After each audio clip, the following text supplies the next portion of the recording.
The journey began the way so many journeys in life do, with a practical excuse and a silent knot tightening in the chest. James boarded the bus at dawn, at that fragile hour when the city still seemed half asleep. When streetlights glimmered like tired stars preparing to fade, he told himself the trip was necessary: overdue meetings, postponed commitments, professional promises that could no longer wait. The explanation sounded reasonable, even responsible. Yet beneath that logic lay a quieter truth he barely dared to name. This journey was also an escape, brief, controlled, almost respectable. A way to put order to thoughts that had been accumulating for months, stacking themselves in corners of his mind he avoided during the routines of everyday life. Tu Điệp had smiled when she said goodbye. It was the same gentle smile she always wore, calm and reassuring, a smile that suggested stability. But James had long sensed that behind it lived something deeper, unspoken, carefully guarded. That ordinary gesture, so easy to overlook, became the first thing to unsettle him as the bus pulled away. As the urban landscape dissolved into long highways and open fields, James felt the rhythm of his thoughts begin to change. There were moments of calm when green stretched endlessly toward the horizon, when the hum of the engine created a nearly hypnotic cadence.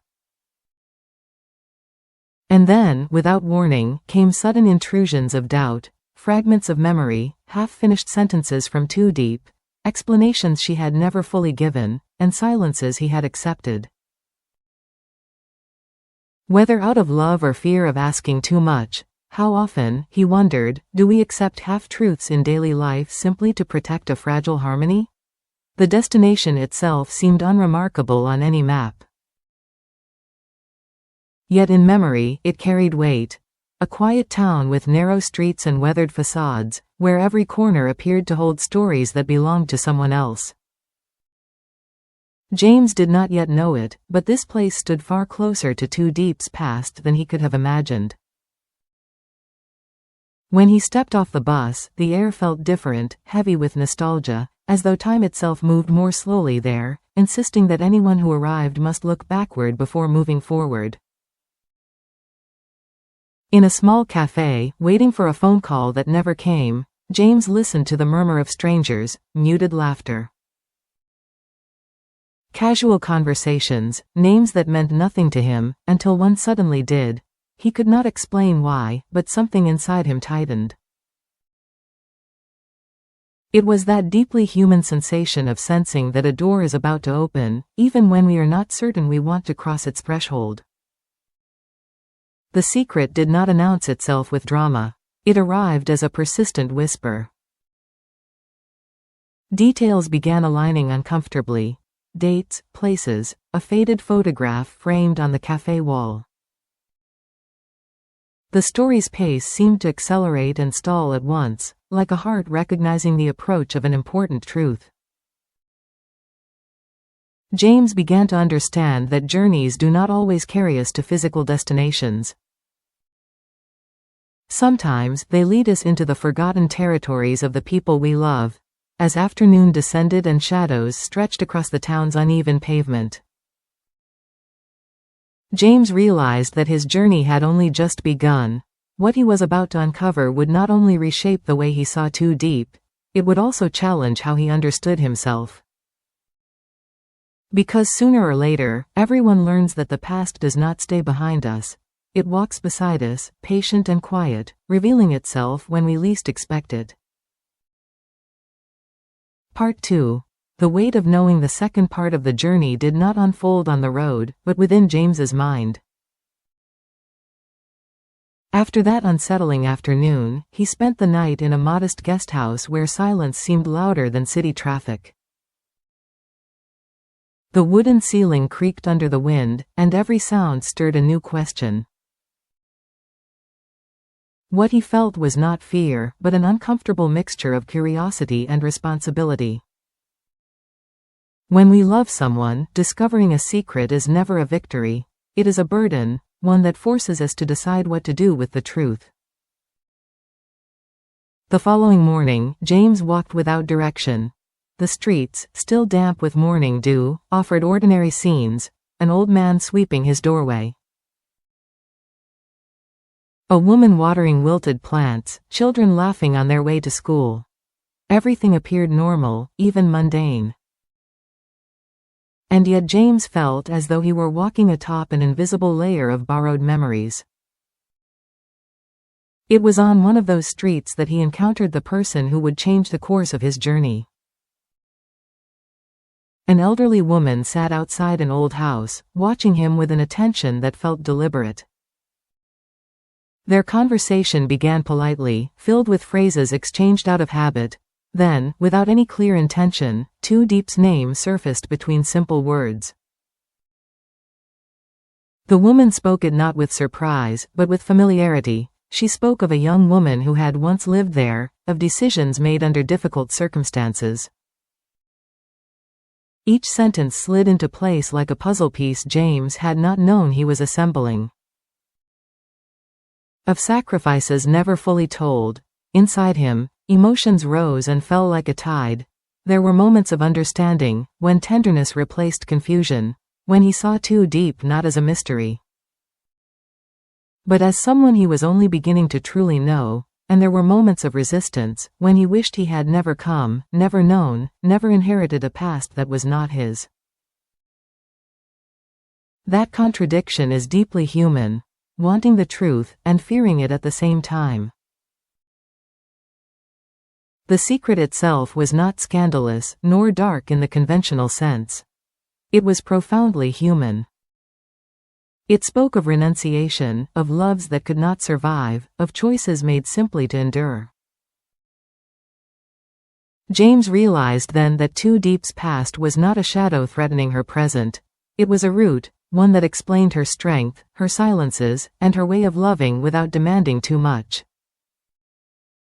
When he said goodbye to the woman, James felt something shift within him. The rhythm of the journey slowed, as though his mind needed space to absorb what he had learned. Sitting on a park bench, watching people pass, he wondered how many around him carried invisible histories, secrets that shape every ordinary gesture. Life continued around him, indifferent yet instructive, and James understood that the real challenge was not what he had discovered, but how to allow that knowledge to deepen his love rather than fracture it. The journey, he knew now, was entering its most difficult phase. Part 3. Choosing to speak. The third part of the journey began with a silent decision. James knew he could not return to Tu Điep pretending nothing had happened. What he had learned was not an open wound, but a constant pressure in the chest, like words held back for too long. The return trip felt longer than the distance justified. Landscapes passed with an almost indifferent beauty: wide fields, low houses, endless skies. James watched through the window, wondering how many of those lives also carried untold stories. We often love only the surface of others, he thought, afraid to dive deeper for fear of what we might find. Tu Điep greeted him with a smile that mixed relief and exhaustion.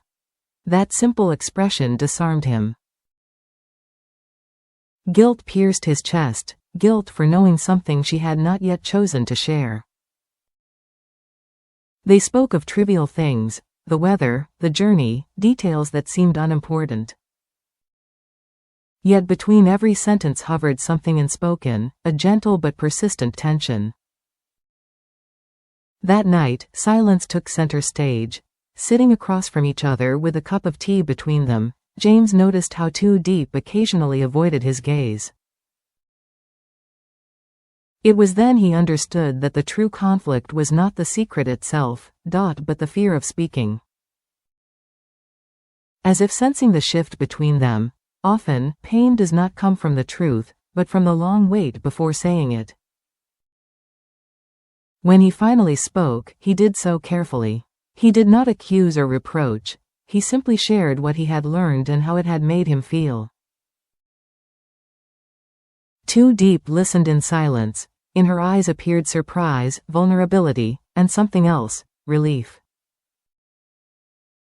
James feared he had crossed an invisible line, but her reaction was not anger. It was a deep sigh, as though she had been waiting for this moment for years. She spoke of her past with fragile honesty, of decisions shaped by necessity, of fears that followed her even into happiness. Each word was an act of courage, the removal of layers long used for protection. The conversation resolved nothing completely. There were tears, uncomfortable silences, misunderstandings. But there was also something new, a genuine closeness, the rare intimacy of seeing each other without filters. James understood then that love is not always about understanding everything. Sometimes it is about choosing to stay when the ideal image fractures. Part 4. Living with the Truth. The fourth part opened with a deceptive calm. Days passed without visible upheaval. James and Tu Điệp returned to everyday gestures, preparing breakfast, sharing morning silence, walking together at dusk.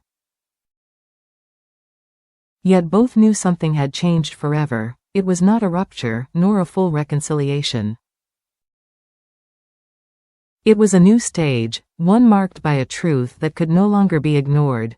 James began to see Tu Điệp differently, not with suspicion, but with deeper attention. He understood that the past does not vanish simply because we love someone.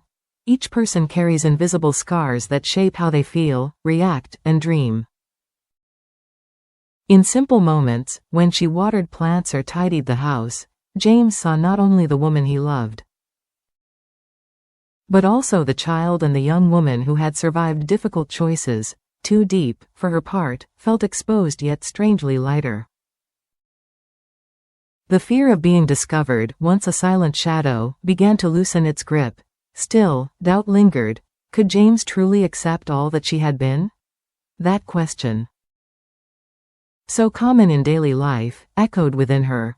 We all fear that our personal history might be too heavy for the person walking beside us. The turning point came through a small crisis, a trivial misunderstanding, a careless phrase. The argument was not violent, but it was intense. Old insecurities resurfaced. Words tangled with long silences, with a temptation to retreat.